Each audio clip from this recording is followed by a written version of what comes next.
Amigos, a ressaca do lulismo chegou. Sabe quando você bebe muita cerveja?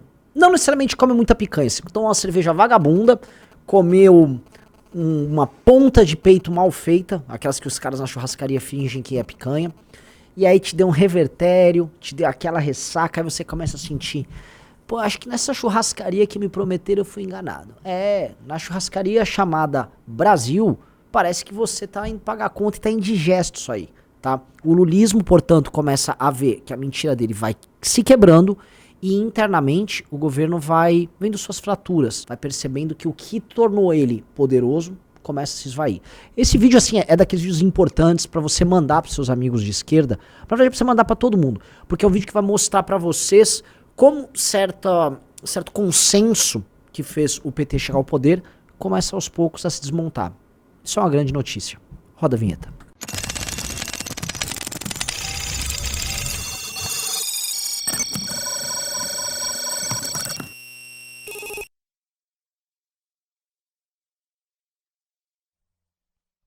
Amigos, antes de continuar, 2 recados. O primeiro é pra você entrar no clube, e todo mundo que entra no clube ganha a revista Valete autografada. Vai ser autografada. Outra coisa é um recado pra quem já é assinante do clube e tá batendo 1 ano. Se eventualmente você não renovar automaticamente, já entra em contato conosco. Já entra em contato conosco, porque isso tá acontecendo com algumas pessoas, não sei exatamente, não entendo dessa parte de cartão de crédito e tal, enfim, não se entende de tudo na vida, mas entre em contato que a gente faz a sua renovação e todo mundo que vai bater 1 ano também vai receber a revista Valete, tá legal? Então vamos aqui à nossa vaca fria. Primeiro nós precisamos entender do que eu tô falando, tá? E isso passa por compreender como o PT chegou ao poder. Eu não quero contar a historinha, eu não quero fazer um vídeo muito longo, mas vocês entendem exatamente que o PT, no final de 2018, ele estava destruído. Ele perdeu as eleições presidenciais, o partido em si estava com uma imagem muito ruim, ele já teve um desempenho nas eleições de 16 péssimo, Lula estava na cadeia e havia um movimento de direita que tinha derrubado Dilma, tinha levado Lula à cadeia, que tinha redundado durante o governo Temer em reformas que mudaram o balanço de poder, por exemplo, o fim do imposto sindical, que diminuiu o poder dessas instituições aqui dentro do Brasil. Tudo isso mudou o pêndulo. E aí chega Bolsonaro ao poder. Eu não vou, enfim, colocar isso de maneira tão aguda, tá? Mas o Bolsonaro era um homem fraco para uma missão que demandava alguém forte. E na prática, o Bolsonaro, que deveria continuar com esse processo praticamente revolucionário ali, ele brecou porque o filho dele era corrupto, ele tinha medo dos problemas, vamos dizer, criminais dele e do filho darem caca, se entrega pro sistema, e se entrega, portanto, primeiro levando a Lava Jato junto, depois levando um potencial transformador do governo dele e depois se tornando uma paródia de si próprio, dando tentativas de golpe para depois pedir desculpas pro Alexandre de Moraes, chorando, né? Ele, é real, essa história é triste, né? Com o Temer lá intermediando a relação. Em resumo, a revolução ela foi morrendo, mas ele morreu na mão de quem? Como disse o Zé Dirceu, nós não vamos ganhar as eleições, mas nós vamos tomar o poder. Ele disse isso de 18 para 19.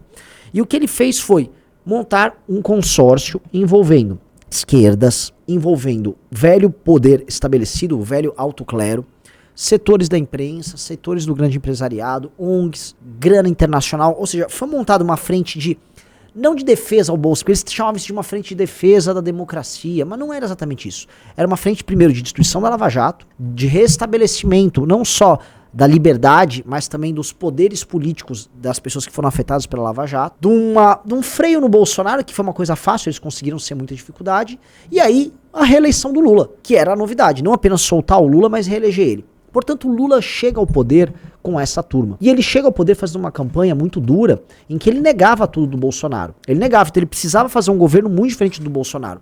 Não só para a própria militância, mas para essas pessoas que estavam ao redor dele. Então, quando ele chega ao poder, ele chega com esse bloco que não só destruiu a Lava Jato, brecou o bolsonarismo, mas que também, enfim, participaram do processo com ele.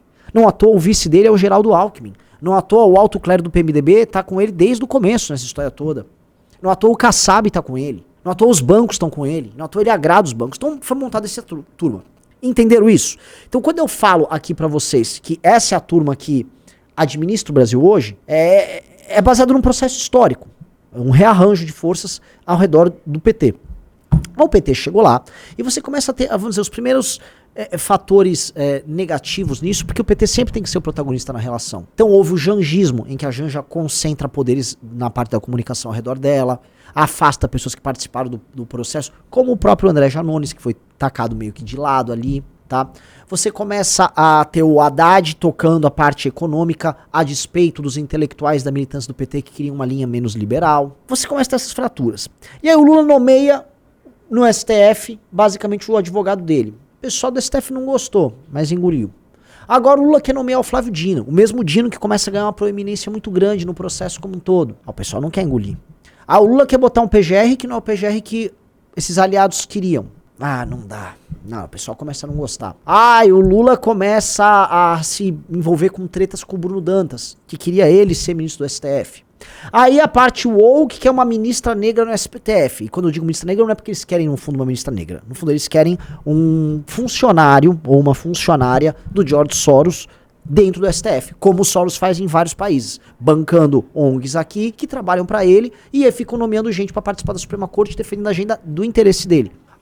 Tá, não teve, então rolou uma indisposição. Aí Felipe Neto, que é aquele influenciador, né, interessado, né, gosta da fama e das outras coisas, começa a perceber que não vale a pena. E aí começa a acontecer a seguinte coisa, e essa é uma parte pra gente notar. Os elementos constituintes dessa aliança começam a perceber que o ponto central, que é o Lula, hoje com a Janja, ele não tá entregando. E o que não tá entregando? Não é só os cargos, as posições, as nomeações. Ele não tá entregando o resultado de popularidade necessário para sustentar essa posição de preeminência dele.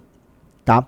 Então, o que você tá vendo aí, por exemplo, é a matéria dizendo, olha, a economia não tá esquentando agora, a coisa vai esfriar no terceiro trimestre e, aparentemente, a coisa, em termos econômicos, não vai bem. Tanto que o PT, para fechar as contas, vai precisar aumentar imposto. Isso vai ter um efeito recessivo, vai irritar a classe média. E isso já tá tendo efeitos. Como você vê aí, isso aqui são gráficos demonstrando a queda da popularidade do Lula. É uma curva de queda insistente e consistente, tá? E ela se dá muito por conta de declarações horríveis, taxação naquela questão da Shopee, uma não melhora nas condições de vida, explosão da criminalidade. Então o governo Lula está enfrentando tudo isso. E agora ainda com o comando vermelho circulando em ministério, a coisa tá ainda pior.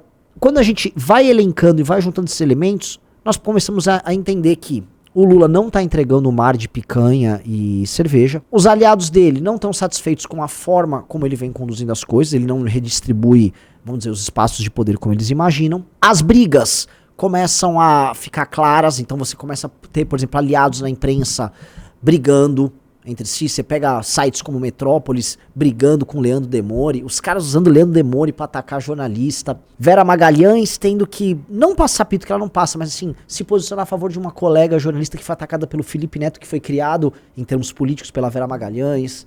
Então você até pega, vamos dizer assim, esse arranjo todo e ele começa a quebrar. Ele começa a fraturar. E aí todo mundo vai falar, mas o Lula era tão habilidoso, o Lula era tão... Uau, ele era um gênio da articulação. E se tudo isso não era uma ilusão?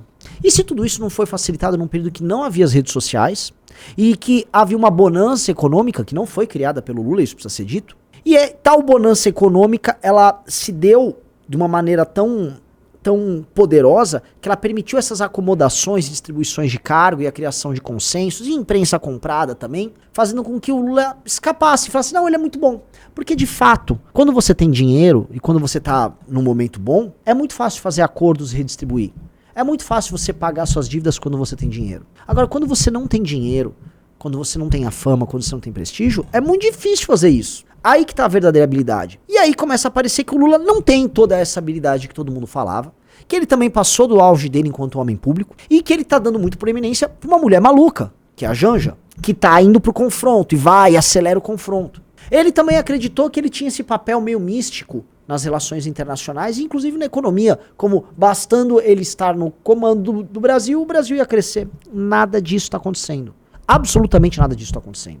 E se a gente vê o começo dessa implosão, a gente vai ver novas movimentações. Como vai se comportar a Câmara dos Deputados, como se vai comportar o Senado, como vão ser as votações. Aliás, falando em votações, dá uma olhada nessa notícia. Parece que o governo está começando a perder votações importantes. Então tudo isso sinaliza um governo que começa aos poucos a rachar. E aí entra o ponto. Se essa grande aliança que envolve judiciário, empresariado e governo começar a quebrar, o que a gente pode esperar?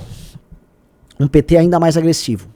Porque eles vão começar a sentir cheiro de algo que aconteceu durante o impeachment da Dilma. Sem gente na rua. E eles falam, pô, mas a gente adestrou o Bolsonaro, a gente deixou o Bolsonaro no cantinho, mas a gente não tá conseguindo tocar do nosso jeito sim. Que o Brasil que vocês propõem não funciona, o sonho que vocês sonham é um sonho que não tem sentido. Então vocês vão derretendo, o mundo vai passando. Talvez venha aí uma crise política como resultado de tudo. E aí uma crise política com um PT agressivo, temendo repetir 2016, você pode esperar tudo. Inclusive aquilo que você tem na tua cabeça, que eu já sei que você acha. Tá? Coloque nos comentários o que você achou do que eu disse. Coloque nos comentários se você acha que essa crise tem esse impacto. E aí, tamo junto. Valeu, galera. Beijos e fomos.